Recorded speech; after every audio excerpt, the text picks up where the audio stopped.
वक्त का किस्सा है। सहारा नामी गांव में मीठे नाम का एक आदमी अपनी बीवी के साथ रहता था। वो बहुत अड़ियल और बेईमान किस्म का इंसान था। वो पेशे से सुनारा था। वो और उसका मुलाजिम सुबह सवेरे अपनी सुनार की दुकान खोलकर बैठ जाते और लोगों के आने का इंतजार करने लगते। और जब कोई ग्राहक उनके पास कोई सोने की चीज बेचने आता। आओ आओ भाई, क्या चीज बेचने आए हो आप? भाई साहब, मुझे पैसों की बहुत जरूरत है। मैं अपनी अंगूठी बेचने आया हूँ। बिक जाएगी आपकी सोने की अंगूठी। बैठो, खड़े क्यों हो आप? कम्मो, ये अंगूठी अंदर लेकर जा और इसका वजन करके आ। अच्छा मालिक, मैं अभी इसका वजन करके आता हूँ। वो उस आदमी से अंगूठी लेता है और अंदर चला जाता है और वहाँ वो उस सोने की अंगूठी को नकली अंगूठी में तब्दील कर लेता है और वापस आता है। मालिक, आप ये अंगूठी चेक करो, मुझे ये अंगूठी असली नहीं लग रही। तो पागल तो नहीं हो गए कि मेरी अंगूठी सोने की है? मैंने खुद शहर से खरीदी थी। ओ हेलो, जरा आराम से, ज्यादा टॉम क्रूज बनने की जरूरत नहीं है, मैं खुद चेक करता हूँ। मीठा वो अंगूठी लेता है और उसे देखने लग जाता है। ओ भाई, तू क्या हमें पागल बना रहा है? अंगूठी तो वाकई नकली है। मुझसे गलत बयानी मत करो। मेरी असली अंगूठी तुमने तब्दील कर ली है। मेरी असली अंगूठी मुझे वापस करो। ओ हेलो, तेरे साथ प्यार से बात कर रहा हूँ तो इसका मतलब ये नहीं कि तू मेरे सर पर चढ़े। चल तू अपनी अंगूठी उठा, निकल यहाँ से। वो बेचारा आदमी अपनी अंगूठी लेकर वहाँ से चला जाता है और एक जगह पर बैठकर फूट फूट कर रोने लग जाता है। हाय, मुझसे धोखा हो गया। उस बेईमान सुनारे ने मेरी अंगूठी तब्दील कर ली। अब मैं मकान का किराया और बिजली का बिल कहाँ से दूंगा?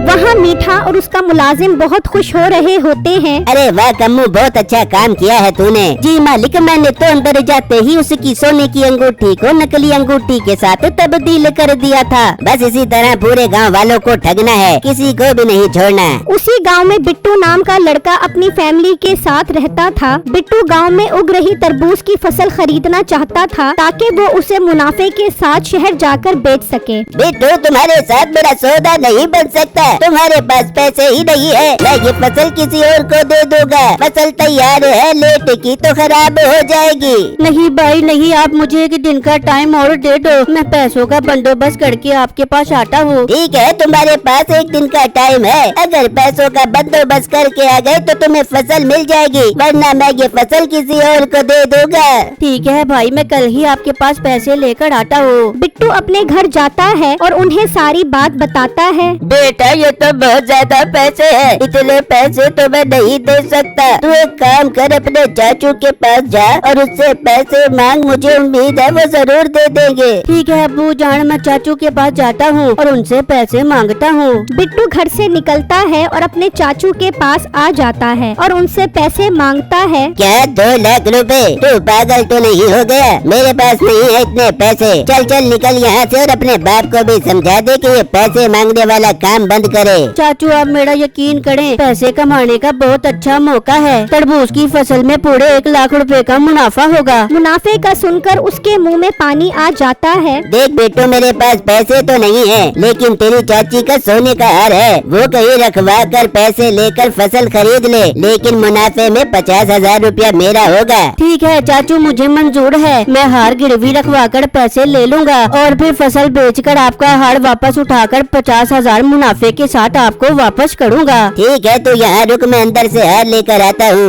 वो अंदर जाता है और अपनी बीवी को मुनाफे का बताता है तो वो भी खुशी खुशी हार देने के लिए मान जाती है। वो हार लेकर आता है और बिट्टू वो हार लेकर चला जाता है और कर्ज लेने के लिए मीठे के पास आ जाता है। आओ भाई आओ, क्या खरीदना चाहते हो? नथदा, कोका, बाली, झुमका? भाई साहब, मैं कुछ खरीदने के लिए नहीं आया, बल्कि ये सोने का हार रखवा कर 2 लाख रुपए कर्ज लेने आया हूँ। कुछ दिनों में फसल बिक जाएगी और मैं आपके 2 लाख रुपए वापस करके ये हार वापस ले लूँगा। ये बात सुनते ही मीठे के दिल में खुशी से लड्डू फूटने लगते हैं। मेरे प्यारे भाई, आप बिल्कुल ठीक जगह पर आए हो। ये हार मेरे पास रखवा दो। जब 2 लाख रुपए हो जाएं तो मेरे पास आ जाना और अपना हार ले जाना। मीठा वो हार लेकर 2 लाख रुपए बिट्टू को दे देता है और बिट्टू वो 2 लाख रुपए तरबूज वाले को दे देता है। अब सारे तरबूज बिट्टू के हो जाते हैं। फिर जब अगला दिन निकलता है तो बिट्टू वो तरबूज शहर के एक व्यापारी गाड़ी को बेच देता है। बिट्टू को उसमें बहुत अच्छा मुनाफा होता है। वो खुशी खुशी घर पहुंचता है। अम्मी अब्बू जान देखो मुझे बहुत अच्छा मुनाफा हुआ है तरबूज में, आज मैं बहुत खुश हूँ। बिट्टू तो सबसे पहले अपने चाचू का हार वापस कर, उन्होंने हम पर बहुत बड़ा एहसान किया है। जी अब्बू जान मैं भी 2 लाख रुपए देकर वो हार उठाता हूँ और चाचू को वापस करता हूँ। बिट्टू 2 लाख रुपए लेकर मीठे के पास पहुंचता है। अरे ये क्या, तुम तो कह रहे थे कि तुम हफ्ते बाद आओगे, मगर तुम तो 1 दिन बाद ही आ गए। जी भाई साहब तरबूज की फसल तो मेरी हाथों हाथ बिक गई और मुझे मुनाफा भी बहुत अच्छा हुआ है, इसीलिए तो मैं फौरन अपना हार वापस लेने आ गया। ठीक है, लाओ मुझे 2 लाख रुपए दो, मुंशी अंदर से इसका हार लाकर वापस कर दे। मीठा उससे 2 लाख रुपए ले लेता है और उसका मुलाजिम अंदर से हार उठाकर ले आता है और बिट्टू को दे देता है। बिट्टू वो हार लेकर अपने चाचू के पास चला जाता है और उन्हें वो हार और 50,000 रुपए दे देता है और वहाँ से वापस आ जाता है। बिट्टू और उसकी फैमिली सब खुशियाँ मना रहे होते हैं कि उसी वक्त उसका चाचू गुंडों के साथ वहाँ आ जाता है। ओ बिट्टू हरामखोर, मेरे साथ 2 नंबरी करता है। मेरे सोने के हार की जगह ये नकली हार मुझे पकड़ा कर चला गया। चाचू ये आप क्या बात कर रहे हो? जो हार आपने मुझे दिया था मैंने तो वही हार आपको वापस किया है। ये अपना हार पकड़, ये नकली हार है, मुझे मेरा असली हार चाहिए। दोस्तों इनके घर को आग लगा दो।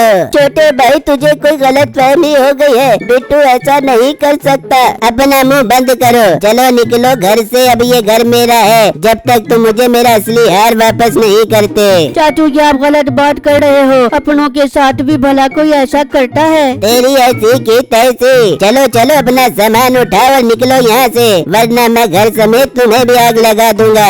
वो सब डर जाते हैं और अपना जरूरी सामान लेकर वहाँ से चले जाते हैं। तभी बहुत जोर की बारिश हो जाती है और वो एक जगह पर आकर बैठ जाते हैं और उन्हें कुछ समझ नहीं आ रही होती कि उनके साथ क्या हो गया है। बेटा तो सुनारे के पास जाओ और उसे असली अंगूठी वापस लेकर आ और अपने चाचू को दे ताकि हमारा घर हमें वापस मिल सके। अबू जान मुझे लगता है वो सुनारा बहुत तेज है, बस बारिश रुक जाए फिर मैं उसके पास जाता हूँ। वहाँ मीठा बहुत खुश होता है। अरे वाह कम्मू, आज तो बहुत अच्छी रोजी लगी है। वो हार लेकर आओ, उसे तिजोरी में छुपा देता हूँ। ठीक है मालिक, मैं भी लेकर आता हूँ। वो अंदर जाता है और वहाँ से वो हार लेकर आता है। मीठा जब वो हार देखता है तो उसे बहुत गुस्सा आता है। ओ कमबख्त, ये तो नकली हार है, इसका मतलब तूने उसे असली हार वापस कर दिया। क्या मालिक नकली हार? है धत तेरे की मालिक, जल्दी में मुझे समझ ही नहीं आया और मैंने हार उठाकर उसे दे दिया। सारे किए किराए पर पानी फेर दिया तूने, इतना बड़ा नुकसान करवा दिया तूने मेरा, और उस मोटे का फायदा हो गया। मीठे को बहुत गुस्सा आ रहा होता है, मगर ताज्जुब की बात तो ये है कि जब मुलाजिम ने उसे असल हार वापस कर दिया है तो फिर बिट्टू के चाचू ने नकली हार कैसे वापस किया। खैर कुछ टाइम गुजर जाता है और बिट्टू वो हार लेकर निकलता है और मीठे की दुकान पर पहुंच जाता है। भाई साहब आपने मेरे साथ बहुत बड़ा धोखा किया है। ओ खैर तो है लड़के, मैंने तुम्हारे साथ कौन सा धोखा किया है? भाई साहब आपने मेरे असली हार की जगह मुझे नकली हार वापस किया है। ये देखो ये नकली हार है, इसे अपने पास रखो और मेरा असली हार मुझे वापस करो। मीठा ये सुनकर बहुत हैरान होता है और उससे वो हार लेकर देखता है। उसे यकीन नहीं आ रहा होता कि जब इसे असली हार वापस किया था तो उसके पास नकली हार कैसे आया। ओ लड़के मेरी बात सुनो, ज्यादा मेरे साथ ड्रामे करने की जरूरत नहीं है। मैंने तुम्हें असली हार ही वापस किया था। ये जो नकली हार लेकर मुझे बेवकूफ बनाने की कोशिश कर रहे हो, मेरे मुलाजिम देख रहे हो, मार मार कर तुम्हारी चमड़ी उतार देंगे।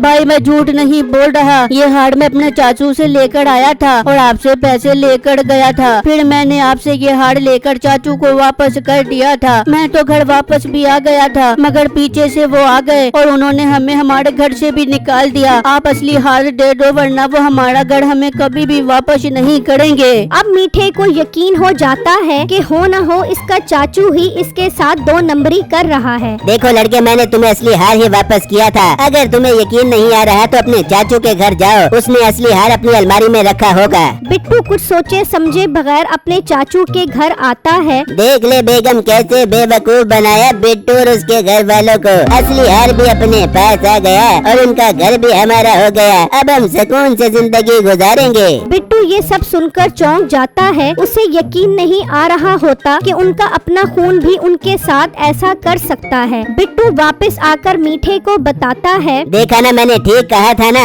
अब तुम एक काम करो, ये नकली हार लेकर जाओ और उसे कहो कि मैं मैं असली हार ले आया हूँ, वो चेक करवाने तो मेरे पास ही आएगा ना। बिट्टू वो हार लेकर चला जाता है। अरे मालिक, 2 नंबरी तो हम भी करते हैं, लेकिन हमसे बड़ा 2 नंबर तो इसका चाचा निकला। अरे कम्मू, हमारे होते हुए कोई 2 नंबरी करे, ये कैसे मुमकिन है? सारी जिंदगी बेईमानी की है, आज कोई नेक काम भी कर लेते हैं। वहाँ बिट्टू अपने चाचू को कहता है कि वो आपका असली हार वापस ले आया है। वो सोच में पड़ जाता है, जब असली हार मेरे पास है तो फिर असली हार ये कहाँ से ले आया? ये मुमकिन नहीं है, तू चल मेरे साथ सुनारे के पास, मैं भी चेक करवाता हूँ। वो दोनों मीठे के पास पहुँच जाते हैं। मीठा कम्मू को इशारा करता है और वो वहाँ से चला जाता है। भाई साहब, ये हार चेक करो, असली है कि नकली? मीठा वो हार लेकर चेक करने लग जाता है। वहाँ कम्मू उसके घर पहुँच जाता है और वो असली हार उठा लेता है और वहाँ से निकल जाता है। भाई साहब बताएं, ये हार असली है ना? नहीं, ये हार असली नहीं है। देखा, मैंने कहा था ना असली हार नहीं है। बता बिट्टू, असली हार कहाँ है? असली हार तो यहाँ पर है, ये हार मैं तेरे घर से लेकर आया हूँ। तुम्हारी हिम्मत कैसे हुई मेरे घर से ये हार लाने की? ओ गंजू दादा, बहुत तो सियाना बन रहा है। इस लड़के को बेवकूफ बनाकर असली हार की जगह नकली हार दे दिया और इसके घर पर भी कब्जा कर लिया। वो तेरा हार मेरे पास रखवा कर मुझसे पैसे लेकर गया था। तू हमसे ही चालाकी कर रहा है। मुलाजिम, जरा डंडे मार मार के इस टकले को और टकला कर दो। अरे नहीं भाई, ऐसा न करो, मैं माफी मांगता हूँ। बस मेरा असली हार मुझे वापस करो। हार तेरा नहीं, हार तो अब हमारा है। चलो बिट्टू, तुम अपने घर जाओ, ये हार अब हमारा है और तुम्हारा घर तुम्हारा है। वो आदमी अपनी हरकत पे बहुत पछता रहा होता है और बिट्टू खुशी खुशी अपनी फैमिली के साथ वापस घर आ जाता है। स्टोरी अच्छी लगी है तो वीडियो को लाइक करें और चैनल को सब्सक्राइब करें। Thank you.